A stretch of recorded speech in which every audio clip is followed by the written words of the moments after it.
Hello viewers, here is a Uniden 900 MHz telephone. This is model EXI7960, and this is one of the most basic models produced at the time. There was one below this, I believe, and that would have been the one without the integrated caller ID. You can see the provisions for the headset jack cutout are there, but there is no headset jack. There is no belt clip option. These are among my favorite cordless phones because they were produced during a time where the quality curve collided with the technology curve in such a way that it produced a phenomenal product. These telephones came out of the era where manufacturers were still designing things such that customers would pay for a quality item, not, with the mentality we have today where it's make it as cheap as possible so people buy it. These were made to last, and they did. It's not unusual to find these things that have been used for the last 20 years and they still work just fine. This one happens to have the original battery in it, which is dated 2000, and it still works 20 years later. Now, as far as the technology goes, this was the 900 MHz band, and that band, despite its age, is still used to this day if you have a situation where you want a very long range. Any high power, high range cordless phone manufactured it to this day will utilize the 900 MHz band because the performance is simply unsurpassed by any of the bands that came afterwards. 2.4 GHz, 5.8 GHz, 1.9 GHz. They just don't have the coverage and the range that 900 MHz did. So these telephones really were the peak of quality and performance. There was a lot of good quality phones made during the 5.8 era, but the performance was not there, which is a shame. So anyways, that's why I like these. A model very similar to this, perhaps even the same one, was the first full-size Uniden 900 MHz phone that I ever bought, and so I have a particular liking to this model for that reason. But it's a really good basic phone. The base has wall mounting capabilities natively to it, and on a wall it doesn't stick out obnoxiously far. Probably about the same as a 210 trimline would. There's the informations. There is some confusion going around with these telephones regarding this number here where it says listed 967T. That is not date information, and it does not indicate that this was made in 1996. And interestingly enough, this one is still made in China, and despite being made in China, it's still a very good quality. I believe some of these were made in the Philippines during this era, but I have to say the ones made in China are okay, which, although I still don't like the ethics of manufacturing in China, it does go to show that the problem we have right now of cheap products is more so an issue with corporate greed in America than it is an issue with the fact that the item came out of China, because with proper design, although maybe the quality control is never quite as good, but with proper designing, China can produce a reasonable product. Again, I don't support it, but it does exist. So, with all that aside, let's take a look at the phone itself. It is very dirty. I don't know if it's showing up on the camera too well, but the whole thing is just gross. You have a lot of cleaning to do on this one. Blotches of who knows what that is on there. The screen is very dirty. The buttons are very dirty. Actually, they're not too bad. They still definitely need to be cleaned though. Somehow the antenna is still intact. base is dirty as well. At the top here, where the handset rests is pretty dirty. This down there at the bottom is dirty too. So, a lot of cleaning to do. I don't think this one's going to clean up too well because it is pretty worn. You can see the buttons are worn down as well. And they have that shiny effect on there. You can see the less used buttons like flash don't have that. So this one definitely has a lot of hours on it, but I suspect it's nowhere near the end of its useful life. So I'll begin by calling it up.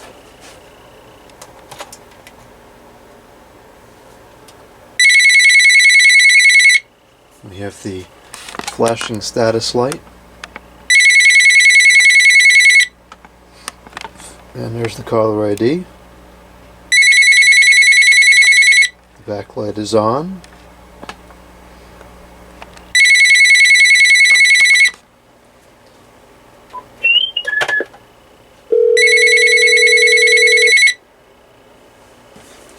And go ahead and answer it. Looks like auto talk is not on. Okay, I'm having a little bit of function with my microphone here. Okay. Testing, 1, 2, 3. The only thing I do not like about this particular model, and several of the others like it, is that the outgoing volume, the microphone, is not very sensitive, and so sometimes if you're speaking quietly and the person to whom you're speaking is calling from a junky phone, like an iPhone for instance, they won't be able to hear you very well. Of course, that also has the benefits because you can do things, something that's noisy like wash the dishes, and any background noise probably won't get picked up through this telephone. So it's a lot like the old carbon microphone telephones were that came in, such as the Cordless 2554s. So as you can hear, this telephone does seem to be transmitting properly. Okay, that seems to work. Now we'll go ahead and make an outside call. I gotta turn that off first.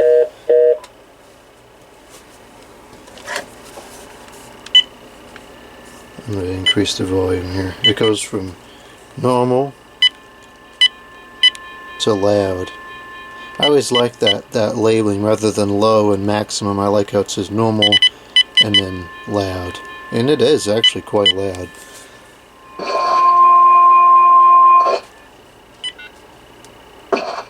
I think I waited too long. Tag on it.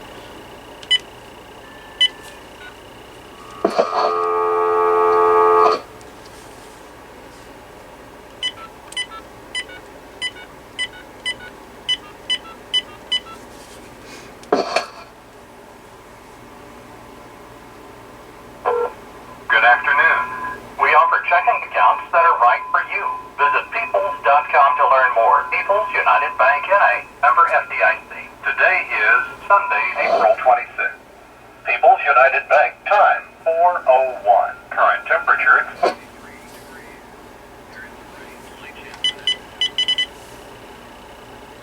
Okay, that sounds pretty good. This is normal volume. Rain and drizzle tonight, lows in the low 40s. Northeast winds gusting to 30. So it has a good range of volume adjustments.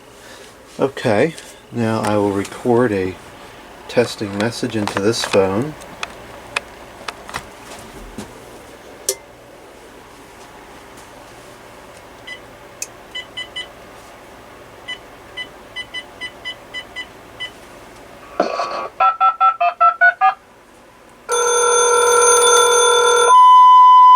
Oh dear.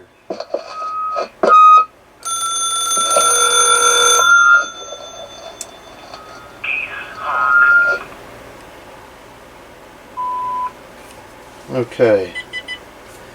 Check. Testing 1, 2, 3. I'm going to pause the video and go into the other room. Okay, I just started the camera back up. I'm going to turn this telephone off now, and you're going to hear the hang-up sound as it squelches out and ends the call. Very neat sound that you don't hear anymore also with today's digital Digitan telephones.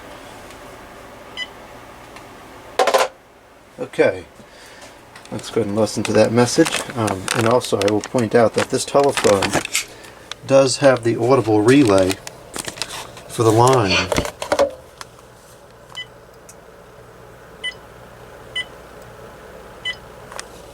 I always thought that was cool, especially on pulse dialing, which I believe this does have.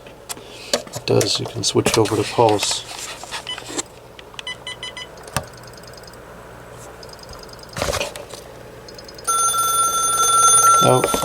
Oh no. I don't want to call anybody yet.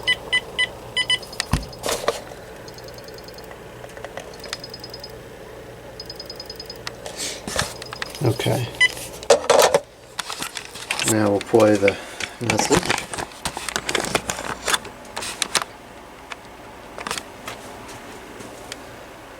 One new message and 5 old messages.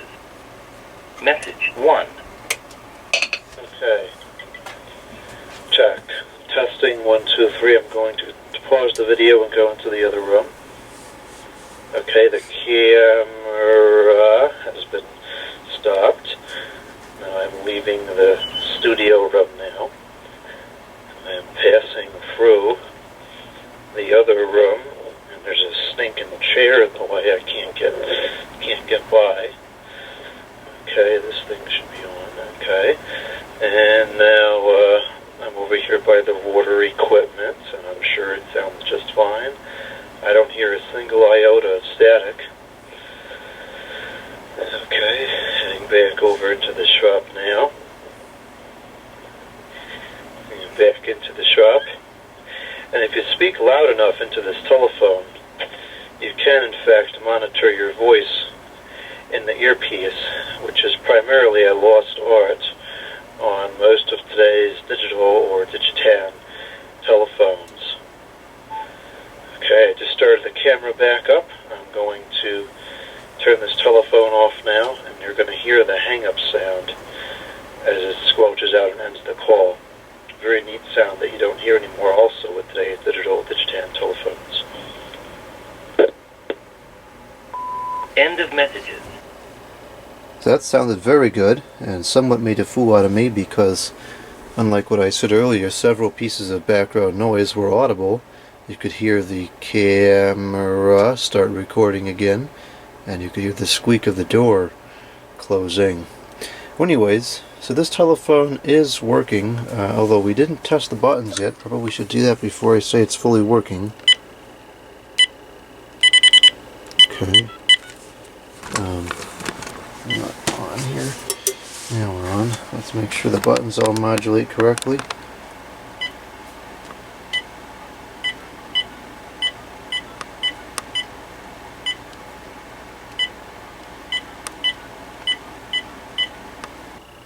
Okay, the numbers are all working. Let's see if we have any caller ID. We have one entry. Scroll up and down. That's working. I'm kind of surprised this doesn't have any entries because the caller ID was stored in non-volatile memory, and so that means somebody must have gone through here and manually erased them all, unless of course this was used with a service that didn't have caller ID, which is possible. The memories, speed dials, are stored in volatile memory, which is very annoying because the speed dials take a copious amount of time to save due to the way this telephone inputs text.